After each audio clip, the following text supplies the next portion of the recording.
Hello everyone, आज हम लोग डिस्कस करेंगे सुफिक्स के बारे में। सुफिक्स क्या होता है, सुफिक्स के माध्यम से जो है हम लोग एंटीबायोटिक का पहचान किस तरह से करेंगे, ये सब के बारे में जो है आज हम लोग डिटेल से जानेंगे। तो चलिए वीडियो को स्टार्ट करते हैं। सबसे पहले हम लोग बात करते हैं सुफिक्स होता क्या है। सुफिक्स जो है जिस शब्द के अंत में एक जैसा शब्द आता है इसको हम लोग सुफिक्स बोलते हैं। जैसे जैसे अगर कोई भी मेडिसिन है, मेडिसिन के अंत में अगर माइसिन शब्द आ रहा है तो हम लोग क्या समझेंगे। जैसे एग्जाम्पल के रूप में हम लोग लेते हैं, एग्जाम्पल के रूप में लेते हैं जैसे एजिथ्रोमाइसिन, रॉक्सिथ्रोमाइसिन, इरिथ्रोमाइसिन, ये शब्द के अंत में क्या आ रहा है, माइसिन आ रहा है। तो ये क्या हो गया, ये एंटीबायोटिक मेडिसिन हो गया जो बैक्टीरिया को किल करने के लिए या मारने के लिए हम लोग देते हैं। जिस शब्द के अंत में अगर माइसिन शब्द आता है तो हम लोग ये समझेंगे कि ये जो है एंटीबायोटिक मेडिसिन है। इसके बाद नियोमाइसिन हुआ, स्ट्रेप्टोमाइसिन हुआ। नियोमाइसिन जो है हम लोग एक्सटर्नल यूज करते हैं, ठीक है। इसके बाद जो है, इसके बाद हम लोग जैसे जिस शब्द के अंत में अगर केन आता है तो इसको हम लोग क्या समझेंगे, ये जो है लोकल एनेस्थेटिक है। यानी कि हम लोग कोई भी अंग को सुन्न करने के लिए जो मेडिसिन देते हैं या बंद करने के लिए जो मेडिसिन देते हैं उसको लोकल एनेस्थेटिक बोलते हैं। जैसे एग्जाम्पल के रूप में जैसे जैलोकेन हो गया, तो लास्ट में क्या आ रहा है, केन शब्द आ रहा है। तो जैसे केन शब्द आएगा तो हम लोग ये समझेंगे कि ये जो है सुन्न करने के लिए ये मेडिसिन है, किसी पार्ट को जो है सुन्न करने के लिए ये मेडिसिन है। बेंजोकेन हो गया, इसके बाद एमाइलोकेन हो गया, इसके बाद लीडोकेन हो गया। लीडोकेन जो है यह एक्सटर्नल यूज के लिए किया जाता है। इसके बाद जो है अगर जिस शब्द के अंत में अगर ओ लॉल आता है तो हम लोग क्या समझेंगे, ओ लॉल जो है एक बीटा ब्लॉकर होता है। जैसे बीटा ब्लॉकर हाइपरटेंशन के लिए हो गया या किसी को हार्ट अटैक के लिए मेडिसिन देते हैं उसके लिए हो गया। जैसे एटनॉल हो गया, ठीक है। इसके बाद मेटाप्रोलोल हो गया, इसके बाद इसामोलोल हो गया, ठीक है।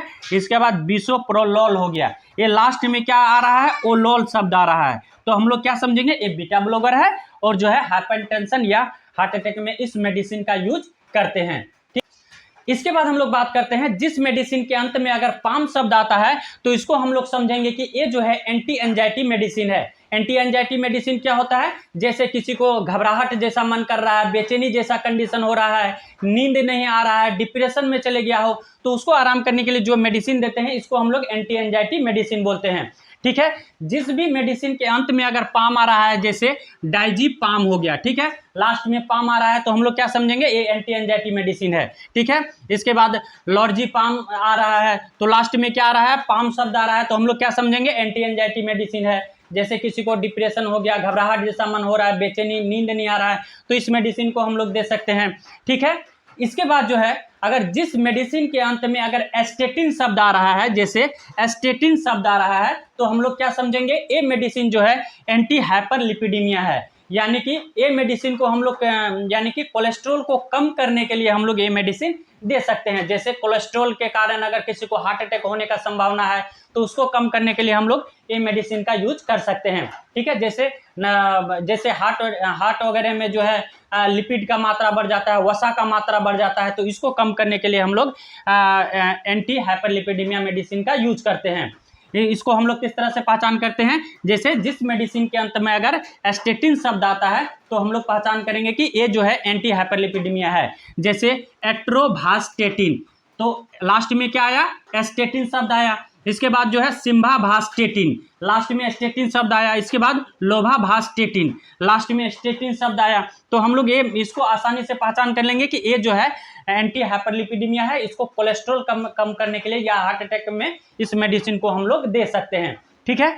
इसके बाद हम लोग बात करते हैं कि जिस मेडिसिन के अंत में अगर सोन शब्द आता है तो हम लोग ये समझेंगे कि ये मेडिसिन जो है यह एस्टेरॉयड मेडिसिन है। एस्टेरॉयड मेडिसिन क्या क्या चीज में काम करता है, ये जो है यह ऑटो इम्यून सप्रेसिव मेडिसिन होता है। इसके बाद जो है इसको हम लोग सूजन वगैरह में दे सकते हैं। इसके बाद जो है कहीं रिएक्शन वगैरह हो जाता है तो इस कंडीशन में दे सकते हैं, एलर्जी का कंडीशन में दे सकते हैं, ऑटो इम्यून डिजीज में हम लोग इस मेडिसिन को यूज कर सकते हैं। तो ये सब मेडिसिन का जो है हम लोग यूज कर सकते हैं, एस्टेरॉयड मेडिसिन का यूज कर सकते हैं।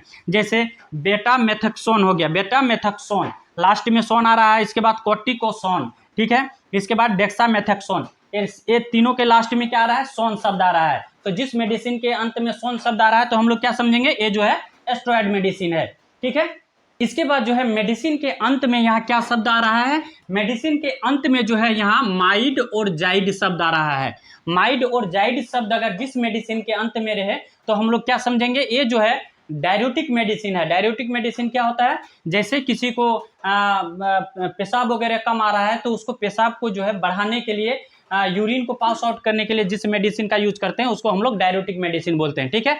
जैसे इसको किस किस कंडीशन में यूज किया जाता है, सूजन में हो गया, इडिमेमा हो गया, या यूरिन अगर ये हो जाता है तो उसको पास आउट करने के लिए देते हैं, या हाइपरटेंशन में यूज किया जाता है। ये इसको हम लोग पहचान किस तरह से करते हैं, जैसे जिस भी मेडिसिन के अंत में अगर जैसे यहाँ फुरुसोमाइड, जैसे फुरुसामाइड, ठीक है, लास्ट में माइड शब्द आ रहा है तो इसको हम लोग क्या समझेंगे, ये डायरेटिक मेडिसिन है, ठीक है। यहाँ जो है बेंजनेटामाइड, ठीक है, तो यहाँ क्या लास्ट में आ रहा है, माइड शब्द आ रहा है। इसके बाद बेंजिथा जाइड, यहाँ क्या आ रहा है, जाइड शब्द आ रहा है, तो जाइड हम लोग क्या समझेंगे, ये जो है डायरेटिक मेडिसिन है। इसके बाद कोलेरोथाजाइड, ठीक है, तो इसको हम लोग क्या समझेंगे, ये जो है डायरेटिक मेडिसिन है। जिस भी मेडिसिन के अंत में अगर माइड और जाइड शब्द आ रहा है तो हम लोग ये समझेंगे कि ये डायरेटिक मेडिसिन है, यानी कि इस मेडिसिन को अगर देते हैं तो जो है यूरिन पास आउट होता है, ठीक है। इसके बाद जो है जिस मेडिसिन के अंत में जो है अगर वीर शब्द आता है तो हम लोग ये पहचान करेंगे कि ये मेडिसिन जो है एंटीवायरल मेडिसिन होता है, यानी कि वायरल के खिलाफ जो है हम लोग ये मेडिसिन दे सकते हैं। जैसे ये साइक्लोवीर, लास्ट में क्या आया, वीर आया, ठीक है। इसके बाद रेटिनोवीर, ठीक है, इसके वीर सब आया। इसके बाद इंडिनावीर, लास्ट में वीर आया। तो हम लोग ये समझेंगे कि ये मेडिसिन जो है एंटीवायरल मेडिसिन होता है। जो भी मेडिसिन अगर बच गया हो तो हम लोग नेक्स्ट वीडियो में जो है उस मेडिसिन को कवर करेंगे। इसके बाद जो है हम लोग इस तरह से जो है सुफिक्स के माध्यम से हम लोग इस तरह से मेडिसिन का पहचान कर सकते हैं। तो आई होप वीडियो आप लोग को अच्छा लगा होगा। अच्छा लगे तो वीडियो को लाइक, सब्सक्राइब, कमेंट कर दीजिएगा। थैंक यू, धन्यवाद।